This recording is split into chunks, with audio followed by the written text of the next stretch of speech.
السلام علیکم دوستوں، کارپورل پنشمنٹ کے موضوع پر کل ہم نے ہلکی سی تمہید باندھی تھی۔ ہماری سوسائٹی کا المیہ یہ ہے کہ ہماری ایک اتھارٹیرین سوسائٹی ہے، اور اس اتھارٹیرین سوسائٹی میں ہر انسان کا مزاج آٹوکریٹک مزاج ہے۔ ہر انسان اپنے سے نیچے والے پر جمہوری انداز میں برتاؤ کرنے کی بجائے روب دبدبے کے ساتھ، مطلق العنانیت کے ساتھ اور ایک باسی ایٹیٹیوڈ کے ساتھ مربوط ہونا چاہتا ہے، انٹریکٹ کرنا چاہتا ہے۔ یہ ہماری سوسائٹی کا پورا پیراڈائم اسی آٹوکریسی پہ بیٹھا ہے۔ آپ دیکھ لیجئے، اوپر سے لے کر انتہائی نیچے تک ہر ایک ریلیشن میں، ہر ایک چین آف کمانڈ میں، ہر ایک ڈپارٹمنٹ میں ہر سینئر جونیئر کو دبانے کی کوشش میں ہے۔ نتیجہ یہ ہے کہ ہماری سوسائٹی انتہائی تذبذب کا، غم و غصے کا اور انتہائی انارکی کا شکار ہے۔ ہر سینئر اپنے جونیئر کو ہر طرح سے دبانے کی جدوجہد میں رہتا ہے، اور یہ المیہ سب سے بڑھ کر جو بدرجہ اتم ایٹ اٹس ایبسلیوٹ کنڈیشن جو ہمیں نظر آتا ہے، وہ ہمارے تعلیمی درسگاہوں میں نظر آتا ہے۔ ہمارا تعلیمی نظام، پاکستان کا تعلیمی نظام چونکہ تربیتی نظام پر مبنی نہیں ہے۔ اساتذہ کو ڈگریاں انڈورس کر دی جاتی ہیں، ڈیزگنیٹ کر دی جاتی ہیں، عطا کر دی جاتی ہیں، بڑی بڑی ڈگریوں کے متحمل بن جاتے ہیں اساتذہ، لیکن ان ڈگریوں پر تربیت قطعی نہیں ہوتی۔ جب تربیت قطعی نہیں ہے، ٹریننگ قطعی نہیں ہے، سائیکولوجیکل امپلیکیشنز کیا ہیں دور جدید کے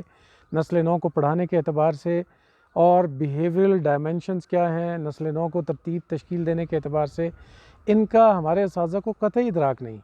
اور ہائر کلاسز میں تو چلیں پھر بھی کچھ نہ کچھ جسٹیفیکیشن ہم دے سکتے ہیں کہ وہ اساتذہ بھی بہت میچور ہوتے ہیں، بڑے پڑھے لکھے ہوتے ہیں، اور بہت سارا لائف کا ایکسپوجر اکٹھا کیے ہوتے ہیں، جس کی بنیاد پر وہ اپنی پوزیشن اور اپنی سٹینڈنگ کو جسٹیفائی کر لیتے ہیں، لاجیفائی کر لیتے ہیں۔ لیکن لوور لیول کی جو ٹیچنگ ہے ہمارے ہاں، بالخصوص ہمارے secondary, primary, secondary, higher secondary level تک کی جو ایجوکیشن ہے، اس میں تو اندھیر نگری مچی ہوئی ہے۔ اساتذہ کی قطعی کوئی تربیت نہیں، سوائے اس کے کہ ان کے پاس چند کاغذ ہیں ڈگریوں کے۔ اور اسی طرح اسی ہمارے نظام تعلیم کے پیرالل ہمارا دینی تعلیمی نظام ہے، درس نظامی ہو گیا ہے، اس سے نیچے حفظ قرآن کا سلسلہ ہو گیا۔ وہاں بھی جو اساتذہ تفویض کیے جاتے ہیں، تعینات کیے جاتے ہیں، وہ تربیتوں سے آ رہی ہیں، کسی کی کوئی تربیت نہیں ہے۔ نتیجہ یہ ہے کہ انسان کی جو شخصی کمزوریاں ہیں، قہر و جبر ہے، غم و غصہ ہے، کروڈیٹیز ہیں، کثافتیں ہیں تربیت کی کمی کی وجہ سے، وہ ساری کی ساری کثافتیں، وہ ساری کی ساری کروڈیٹیز آپ کی شخصیت کے ساتھ آپ کی کمزوریاں بن کر چل رہی ہیں، اور نئی نسل کو آگے پروان چڑھانے کے حوالے سے یہ جو ایک ان کا ڈومیننٹ کردار ہے دبانے کا، ان کو بہت زیادہ سپریس کر دینے کا، یہ موجود ہے۔ میں خود حافظ قرآن ہوں، اور میں نے سن 85 میں حفظ کیا۔ مجھے یاد ہے کس طرح قاریوں سے ہم مار کھا کھا کے ادھموئے ہو جاتے تھے، اس قدر مارا جاتا تھا کہ بچہ تا وقت کے بے ہوش نہ ہو جائے۔ اور آج بھی 2023 میں پچھلے دنوں کے پی میں ایک بچہ مار دیا گیا کارپورل پنشمنٹ کی وجہ سے مدرسے میں، اس کو حفظ کے دوران سبق یاد نہیں تھا۔ اب ذرا اندازہ کیجئے، تعلیم ایک خالصتاً ٹرانسفارمیشن کا پروسیس ہے۔ اس نوری پروسیس میں، اس ٹرانسفارمیشن کے پروسیس میں، اور اس تعلیم کے پروسیس کے دنیا میں جتنے بھی لیڈرز گزرے ہیں، اسلام میں لے لیں یا اسلام سے پہلے لے لیں، تمام ٹرانسفارمیشن کے، نور کے، علم کے پروسیس کے بڑے بڑے لیڈرز،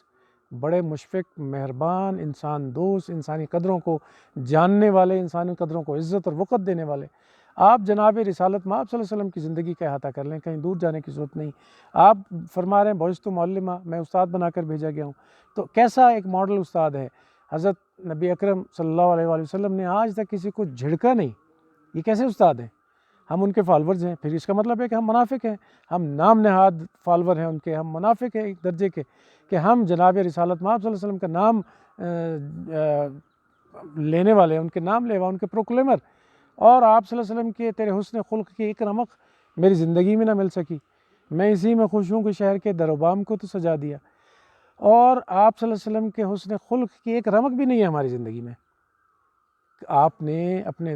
ماتحت کتنے ہزار صحابہ کو تربیت کیا،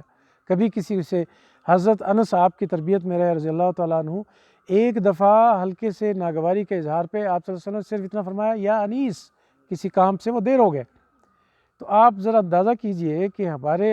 جن کے ہم نام نہاد ٹھیکیدار بنتے ہیں، حضرت رسالت مآب صلی اللہ علیہ وسلم،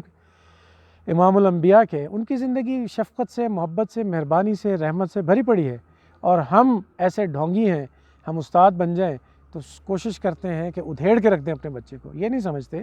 کہ ہم جس پیڈسٹل پہ بیٹھے ہیں، ہمارا اسٹوڈنٹ، ہمارا ڈسپل ہمارے لیول کا نہیں ہے، وہ بہت نیچے کا ہے، تو کیوں نہ ہم نیچے آئیں۔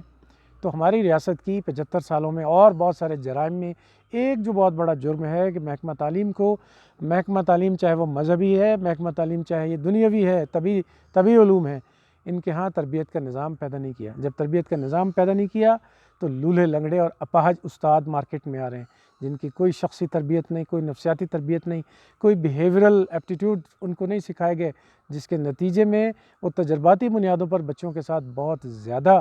سپریشن کا، بہت زیادہ ان کے اوپر تشدد کا مظاہرہ کر رہے ہیں۔ آپ دیکھ لیجئے نا کہ ایک انسان کا قتل ہو جانا استاد کی طرف سے، صرف مار مار کے ادھموا کر دینا، یہ کہاں کی انسانیت؟ اور میں عرض کر رہا ہوں کہ میں مدارس میں خود پڑھ کے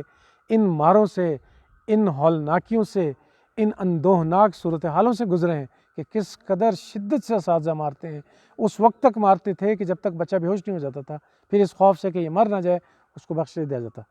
آپ ذرا اندازہ کیجئے یہ تعلیم ہے کیا؟ تعلیم یہ سکھاتی ہے۔ اور کارپورل پنشمنٹ میں ہمارے اساتذہ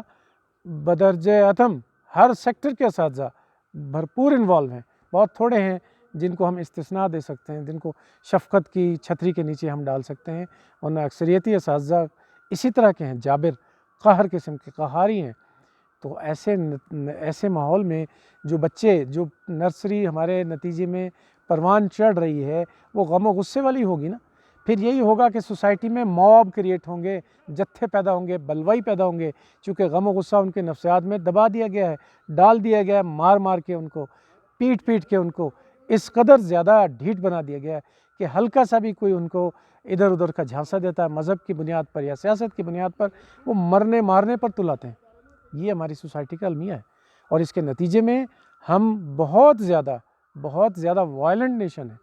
تو آج اس وائلنس کے نتیجے میں ہم کیا ہے کہ سوسائٹی ایز اے ہول، میں نے کل بھی گزارش کی کہ ٹوٹل آؤٹ کم ہمارا فیلئر ہے، ٹوٹل نتیجہ ہماری سوسائٹی کا فیلئر ہے، اور اسی فیلئر کی طرف ہم بڑھتے چلے جا رہے ہیں۔ تو خدا کے لیے اساتذہ، اگر آپ حضرت جناب رسالت مآب صلی اللہ علیہ وسلم کے پیروکار بننے کی کوشش کرتے ہیں، ان کا نام جانتے ہیں، فالوور بننے کی کوشش کرتے ہیں، تو ان کا اسوہ اپنی زندگی میں لائیں، اپنی زندگی میں لائیں گے تو تب آپ اچھے استاد بنیں گے اور اس سوسائٹی کو پروان چڑھائیں گے۔ اپنا بہت سارا خیال رکھیں۔ السلام علیکم۔